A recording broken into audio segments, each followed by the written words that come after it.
Ground છે, આખો આ મેદાન છે, આપણું ફળિયું એકદમ ચોખ્ખું.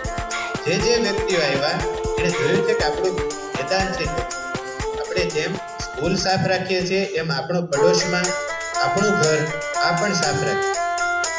એકદમ સ્વચ્છતા જાળવવી. જેટલી સ્વચ્છતા હશે એટલું આપણું આરોગ્ય સારું રહેશે. અને પહેલું સુખ તે જાતે ધર્યા, મતલબ કે તો આપણે નરવા રહેશું તો આપણું પ્રગતિ થશે.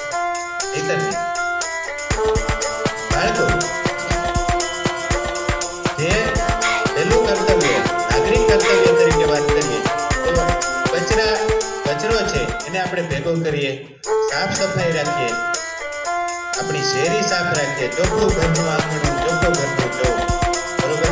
આપણી સ્કૂલ ચોખ્ખી રાખીએ, ક્યાંય લીંડોડા ન કરીએ, બરોબર, ક્યાંય બગાડીએ નહીં, કોઈ દિવાલ સારી પાડી અને આપણે લીટા ન કરીએ. આપણી એક ખાસિયત છે આપણા તમામ ભાઈઓ બહેનો બધાની, કે આપણે ક્યાંય બગાડતા નથી. ત્યાં સુધી કે આખી અમરેલીમાં તમને હું ત્યાં સુધી કહી શકું કે અમરેલીમાં મોટી સ્કૂલો છે, ત્યાં તમે જોઈ આવજો, બધા બાળકો બધા લોકો ચપ્પલ પહેરીને ભણવા જાય છે ક્લાસની અંદર, બરોબર. આપણે ચપ્પલ માટે અલગ વ્યવસ્થા કરેલી છે. આ આપણો પ્લસ પોઈન્ટ છે. બીજી એક વસ્તુ, સ્વચ્છતા છે જેમ અહીંયા જાળવીએ છીએ તેમ ત્યાં પણ જાળવીએ. સ્વચ્છતા